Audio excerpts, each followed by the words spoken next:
Sebelum janur melengkung, kita ambil beberapa janurnya buat bikin ketupat untuk teman makan dengan opor ayam. Hai, assalamualaikum. Kembali lagi di kegiatan aku hari ini. Oh ya, di tempat kalian masih ada nggak kegiatan bikin ketupat setelah Lebaran Idul Fitri? Nah, kalau iya berarti sama ya. Sama seperti kalau di kampung halaman ibu aku itu suka bikin ketupat di hari raya kecil, teman-teman. Jadi hari raya Idul Fitri kemarin biasanya disebutnya bakto besar. Terus nanti setelah malam ke-7 atau malam ke-6 atau malam ke-5 gitulah ya pokoknya. Itu ada cara lagi yaitu namanya bakto kecil atau lebaran kecil. Nah, biasanya kalau di acara tersebut itu suka bikin ketupat itu tadi yang aku bilang tadi ya teman-teman. Kebetulan di belakang rumah ayahnya Bisma udah ada tanam pohon kelapa udah sekitar 7 tahunan, tapi anehnya pohonnya nggak bisa tinggi-tinggi. Jadi alhamdulillah buat manjatnya juga nggak susah-susah banget ya teman-teman. Yang lihatnya karena mau bikin seketupatnya itu tadi, jadi ya harus cari janurnya terlebih dahulu. Karena yang namanya ketupat ini bisa dikatakan jarang banget kan kita bikinnya. Makanya yang ayahnya Bisma tadi sempat lupa buat bikin ketupatnya, tapi karena sekarang tutorial buat bikin ketupat itu udah banyak ya teman-teman. Jadi alhamdulillah akhirnya ini bisa bikin sendiri. Jadi nggak sia-sia juga tadi cari sinyal kemana-mana buat cari-cari video cara bikin ketupatnya itu tadi ya teman-teman. Sebenarnya aku juga bisa teman-teman, tapi nggak mau mumet aja alias pusing ya.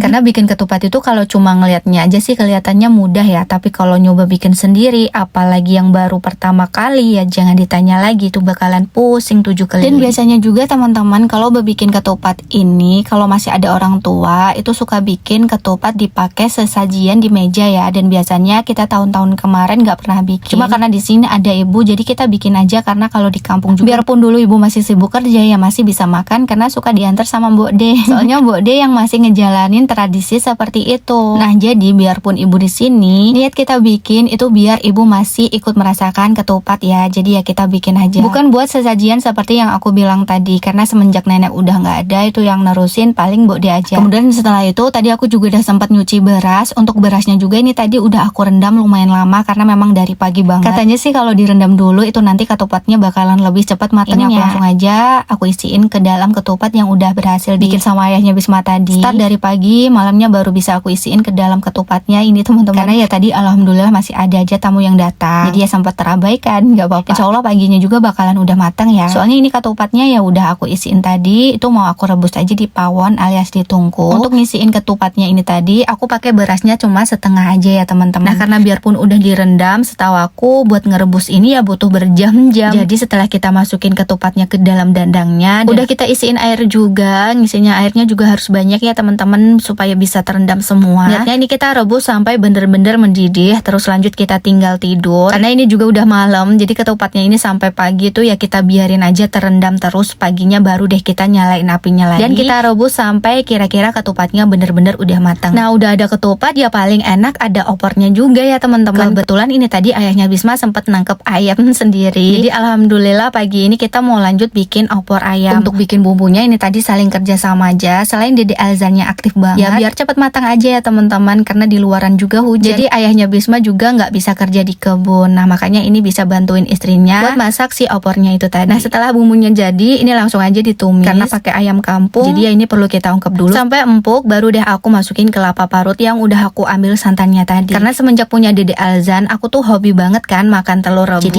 ini opor ayamnya aku tambah sekalian aja dengan telur rebusnya. Tinggal nungguin mateng deh. Supaya wanginya tambah enak. Setelah mateng ini aku taburi juga bawang goreng. Dan karena udah mateng, jadi ya ini tinggal aja disajikan. Karena nggak tahu kenapa kalau masak ayam itu aku paling suka dengan bagian yang deket dengan tulang-tulangnya. Seperti sayap, kaki ayam, kayak gitu-gitu. Soalnya menurut aku bumbunya lebih ngeresep aja gitu. Udah deh, karena udah siap, mari kita makan teman-teman. Masya Allah, memang ketupat itu kalau udah ketemu yang namanya opor, yang nggak harus dengan opor ayam, itu bakalan enak banget ya teman-teman. Tinggal sambelnya aja ini yang belum bikin. Nah, oke, baik teman-teman, cukup sekian kegiatan aku hari ini ya. Buat kalian terima kasih banyak. Jangan lupa bersyukur untuk rezeki hari ini dan tunggu kegiatan aku yang berikutnya. Wassalamualaikum warahmatullahi wabarakatuh. Dadah.